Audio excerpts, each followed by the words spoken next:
God is not at all what they tell you he is. The great Wolf Messing reflected on God and on the greatest secret of human life.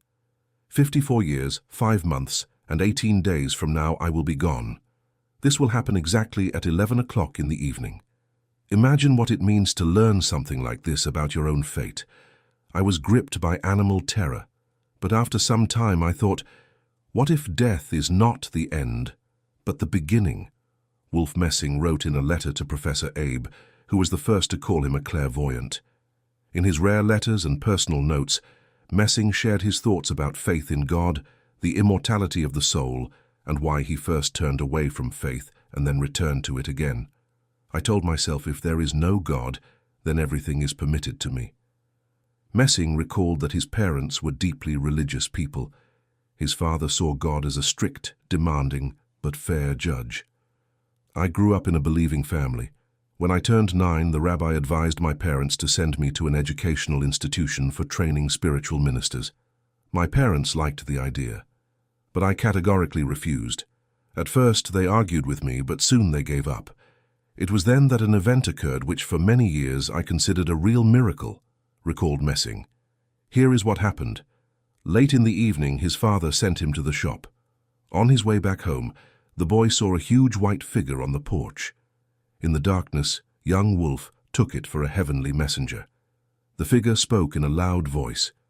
I am sent to you from above to tell you, you must dedicate your life to the service of God. What he saw shocked him so much that he lost consciousness. When he came to, he saw his parents' worried faces. He told them everything. Then his father asked if he agreed to become a rabbi. And Wolf had to say yes. Some time later, during his studies, he again encountered that same messenger, this time in an ordinary setting. It turned out to be an ordinary person. Wolf's father had paid him to play the role. So my own father deceived me, Messing reflected. If even the closest person is capable of such a thing, then who can be trusted?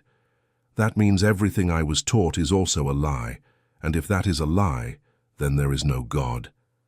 How could a just and honest God allow such a thing? It turns out that God does not exist. He decided to run away from school and leave his parental home. Without money or food, he tried to break open the donation box, but there was negligibly little money inside. I told myself, if there is no God, then now everything is permitted to me. After that, he headed to the railway station. On the way, he found a field, dug up potatoes, made a fire, and cooked them over the coals. After eating, he went to the station and boarded the first train to Berlin, recalled Messing. Having no money for a ticket, he hid under a bench in the carriage. The train started moving, and soon the carriage door opened. What he feared most happened. From the book Messing About Himself, a conductor entered the carriage. He bent down, looked under the bench and asked, "Young man, where is your ticket?" I picked up a scrap of newspaper from the floor and handed it to him. With all my strength, I made him believe that this was a real ticket. A few seconds later, he punched it.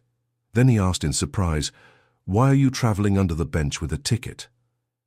That was the first time my ability to suggest manifested itself. I simply know that he exists. In Berlin, Messing met the psychiatrist Freud, and it was Abel who first recognized the clairvoyant in him. He urged Wolf not to let his gift disappear and to develop it persistently.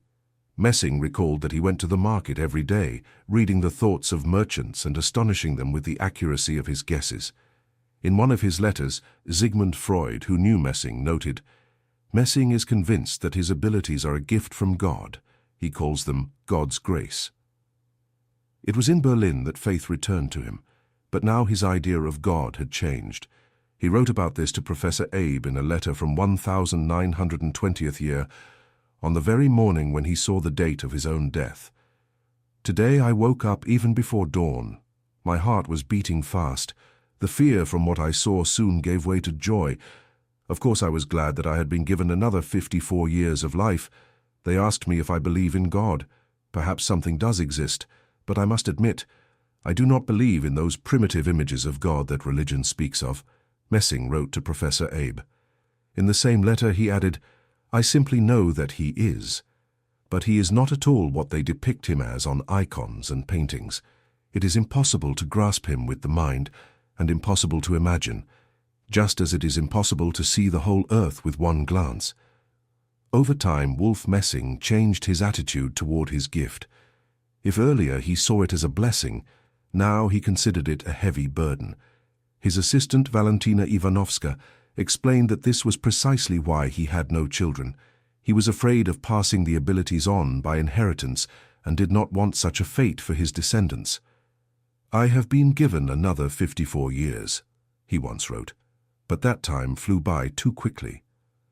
On the day of his death, he sent a letter to Valentina Ivanovska, in which he admitted that the knowledge of his own departure weighed heavily on him.